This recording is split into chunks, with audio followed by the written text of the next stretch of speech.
반갑습니다. 수요일에 말씀 나누도록 하겠습니다. 먼저 우리 찬송 한 곡 부르고 말씀을 나누도록 하겠습니다. 찬송가 435장 나의 원하신 기업, 우리 함께 찬송하시겠습니다. 나의 영원하신 기업 생명보다 귀하다.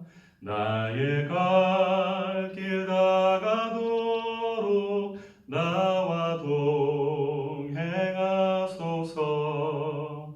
주께로 가까이 주께로 가오니 나의 갈 길 다가도록 나와 동행하소서. 세상 부귀한 일함과 모든 명예 버리고 험한 길을 가는 동안 나와 동행하소서. 주께로 가까이 주께로 가오니 나의 갈 길 다가도록 나와 동행하소서. 어두운 골짝 지나가며 험한 바다 건너서 천국 문에 이르도록 나와 동행하소서.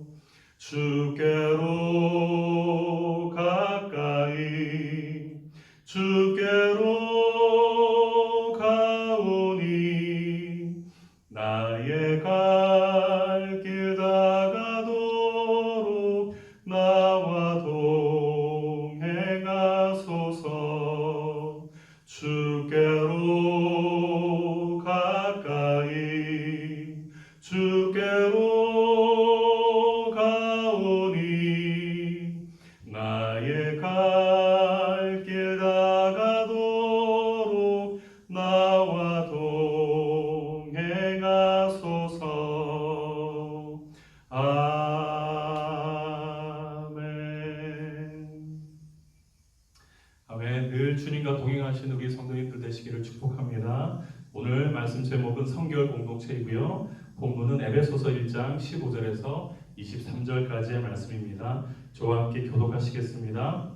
이로 말미암아 주 예수 안에서 너희 믿음과 모든 성도를 향한 사랑을 나도 듣고 내가 기도할 때 기억하며 너희로 말미암아 감사하기를 그치지 아니하고 우리 주 예수 그리스도의 하나님 영광의 아버지께서 지혜와 계시의 영을 너희에게 주사 하나님을 알게 하시고 너희 마음의 눈을 밝히사 그의 부르심의 소망이 무엇이며 성도 안에서 그 기업의 영광의 풍성함이 무엇이며 그의 힘의 위력으로 역사하심을 따라 믿는 우리에게 베푸신 능력의 지극히 크심이 어떠한 것을 너희로 알게 하시기를 구하노라.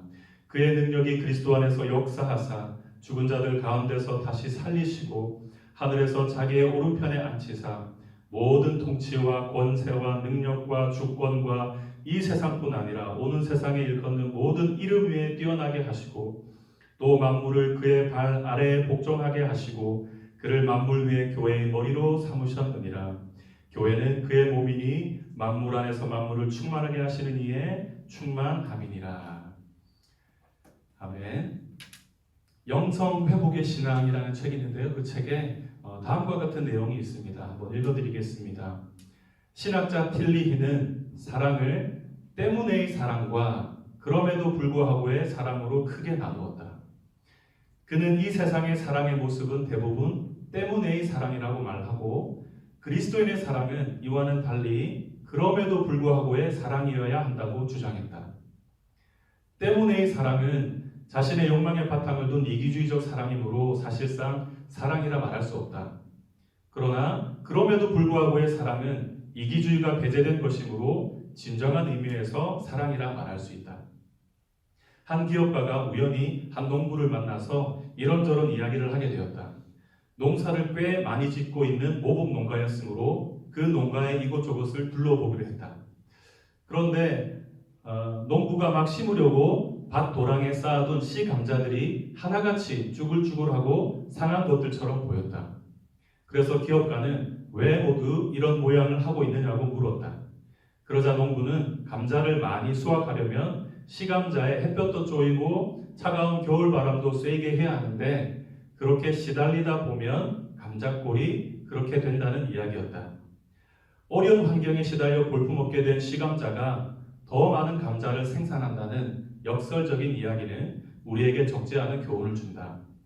풍요롭고 넉넉한 생활이 행복의 지름길처럼 보이지만 햇볕과 차가운 겨울바람에 시달려 쭈글쭈글해진 씨감자가 더 풍성하게 열매를 생산하듯이 역경을 헤치며 열심히 일해온 사람들만이 궁극적인 행복한 삶의 주인이 될 수 있기 때문이다. 더 높은 도약을 위해 말없이 남을 위해 자신을 내어주는 희생적인 사랑이 없다면 열매를 거둘 수 없다. 네, 내용은 여기까지입니다. 우리는 예수님의 십자가 사랑을 깨달은 그리스도인으로서 때문에의 사랑이 아니라 그럼에도 불구하고의 사랑, 즉 희생적인 사랑으로 그 열매를 맺어가야 하는 사명이 있음을 잘 보여주는 이야기인데요. 오늘 본문의 에베소 교회 안에서 그와 같은 사랑이 성도들 안에서 풍성했기 때문에 하나님께 감사를 그치지 않는다고 오늘 본문의 사도 바울은 고백하고 있습니다. 원래 에베소 교회 성도들은요, 심각한 우상의 도시에 살면서 점쟁이와 마술사들에게 익숙한 그런 삶을 살았던 사람들입니다. 그런데 3차 전도 여행 중이었던 바울을 통해서 복음을 듣고 나서 하나님이 어떤 분이고 또 구원자가 누구신지를 알게 되면서 인생이 180도 바뀐 사람들입니다. 에베소 성도들은 예수님을 믿고 받아들인 후에 우상에 찌들려 있던 가족들과 또 심지어 이웃들에게 핍박과 조롱을 당하면서도요, 믿음을 잘 지켰을 뿐만이 아니라 또한 성도들 간에 서로 깊이 사랑하는 자들이었다고 오늘 본문은 이야기합니다. 이러한 믿음과 사랑의 교제는요, 당시의 어려운 고난의 상황 속에서 그 에베소 성도들로 하여금 잘 견디고 잘 버티게 만드는 힘이었습니다. 이와 같은 귀한 소식을 옥중에서 전해들은 바울은요, 하나님께 감사하며 에베소 성도들을 위해서 기도하고 있습니다. 오늘 본문의 내용이 바로 바울의 그 기도, 그 간구의 내용인 것이죠. 그러면 사도 바울이 기도 가운데서 간절히 소망했던 진정한 교회와 성도는 어떤 모습일까요? 오늘 세 가지 우리 함께 살펴볼 텐데요. 첫 번째로 믿음과 사랑, 소망이 풍성한 교회입니다. 이것이 사도 바울이 소망했던, 간절히 바랬던 교회, 또 성도의 모습입니다. 바울은 에베소 교회뿐만이 아니라 데살로니가 교회 성도들을 칭찬할 때 그들에게 있는 믿음과 사랑과 소망을 보았습니다. 성도 여러분, 믿음, 사랑, 소망 이 세 가지는 우리 성도들의 필수 덕목이죠. 그런데 우리 성도들의 필수 덕목일 뿐만이 아니라 참된 교회 공동체가 지향해야 할 덕목인 것입니다. 믿음은 우리가 단순히 외치는 구호가 아닙니다. 믿음은 삶과 연결되어야 합니다. 그래서 야고보는요, 야고보서 2장 14절에서 17절까지의 말씀에서 삶과 연결되는 믿음을 강조하고 있습니다. 제가 읽어드리겠습니다. 내 형제들아, 만일 사람이 믿음이 있노라 하고 행함이 없으면 무슨 유익이 있으리요? 그 믿음이 능히 자기를 구원하겠느냐? 만일 형제나 자매가 헐벗고 일용할 양식이 없는데 너희 중에 누구든지 그에게 이르되 평안히 가라, 덥게 하라, 배부르게 하라 하며 그 몸에 쓸 것을 주지 아니하면 무슨 유익이 있으리요? 이와 같이 행함이 없는 믿음은 그 자체가 죽은 것이라.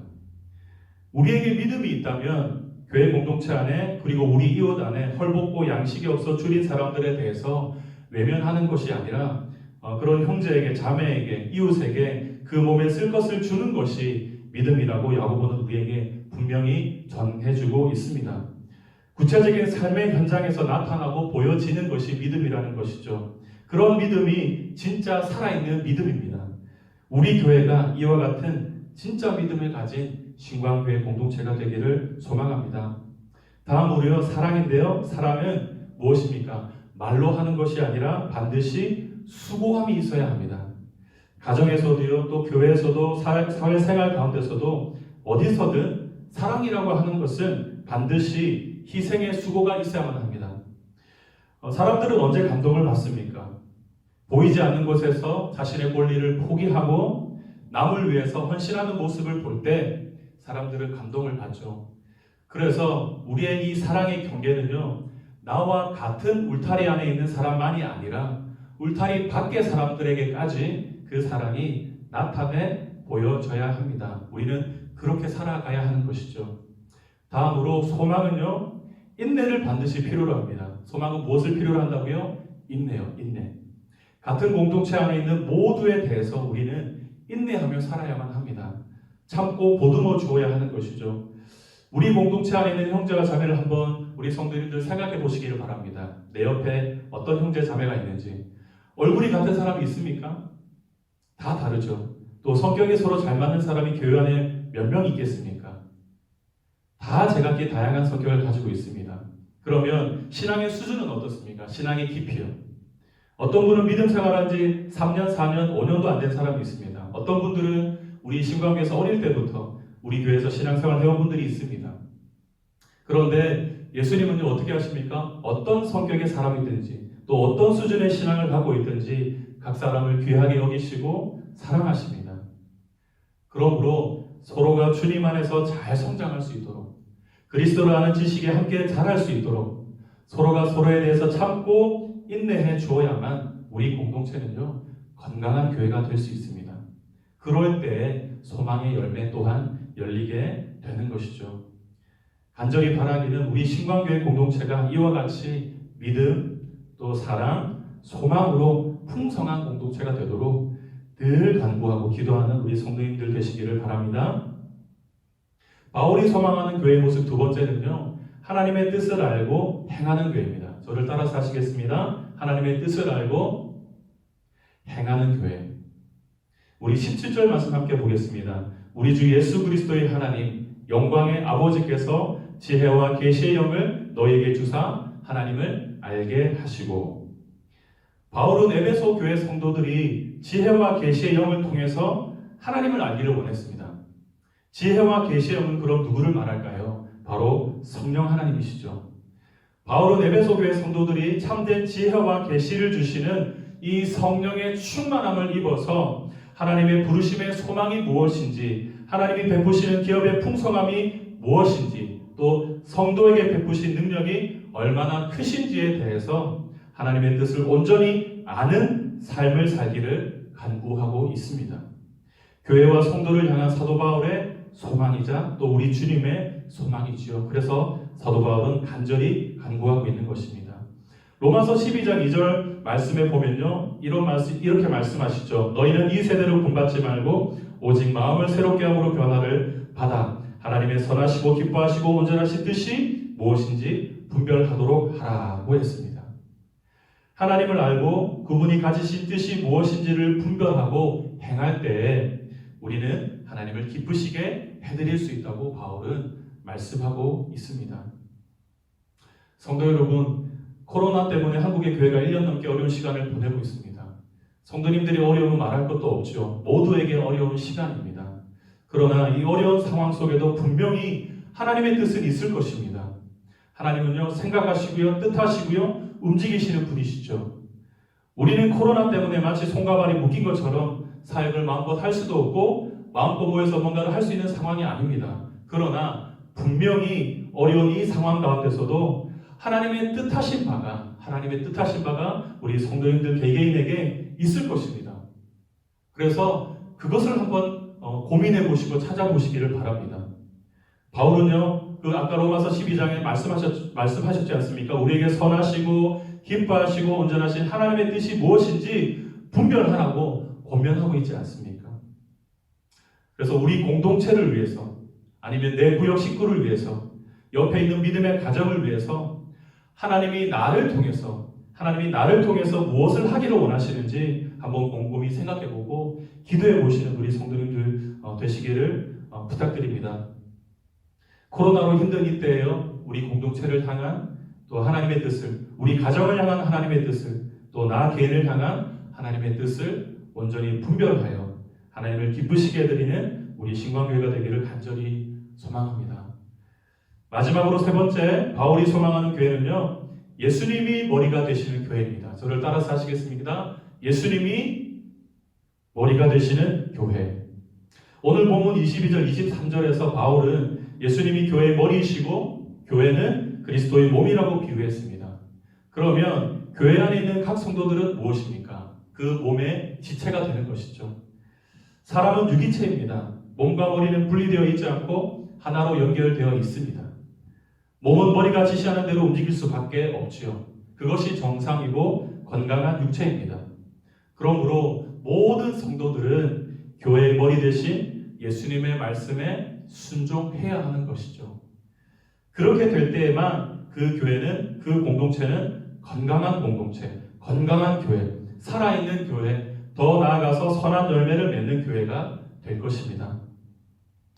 그런데요, 이 교회가 머리 되시는 예수님의 말씀을 따르지 않고 또 예수님의 사랑의 원리대로 따르지 않고 건강하지 못한 어떤 몇몇 지도자들에 의해서, 리더들에 의해서 공동체가 잘못 인도되어서 병들어가는 모습, 병들어가는 한국교회의 모습을 종종 우리가 보게 됩니다. 코로나19가 전 세계로 퍼져 있는 이 팬데믹 상황에서 자주 이 교회들이, 몇몇 교회들이 논란의 중심에 서 있을 때가 있습니다. 그 몇몇 교회는 결국 우리 한국교회를 나타내는 것이죠.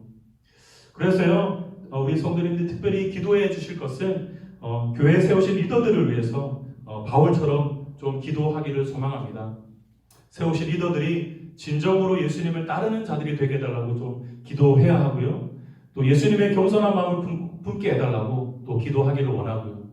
자기를 비워서 종의 모습으로 이 땅을 사셨던 예수님처럼 살아가게 해달라고 우리 리더들을 위해서 좀 간절히 기도하는 우리 성도님들 되셨으면 좋겠습니다.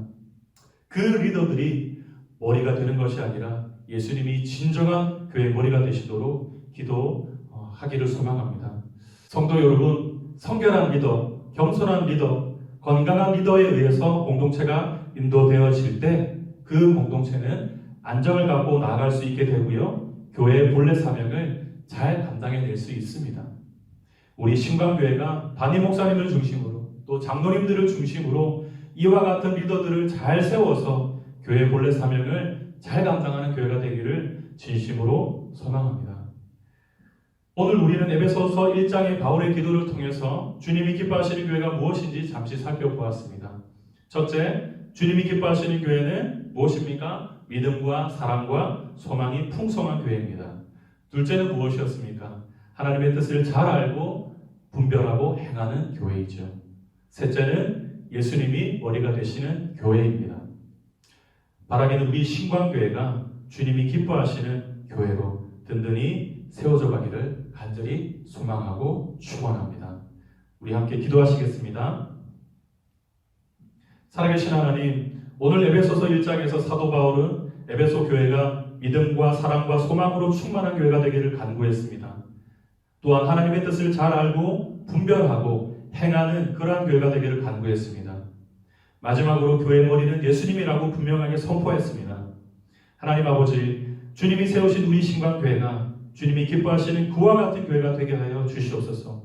그리고 우리 성도님들 또한 믿음과 사랑으로 서로 교제하고 하나님이 부르신 부르심의 소망이 무엇이며 기업의 풍성함이 무엇인지 날마다 알아가도록 힘주시고 능력 주시기를 기도합니다. 그리고 예수님을 우리 삶의 온전한 주인으로 인정하며 주님께 온전히 복종하고 순종하며 살아가는 우리 신광교회 성도님들 되게 하여 주시옵소서. 우리 예수님의 이름으로 기도합니다. 아멘.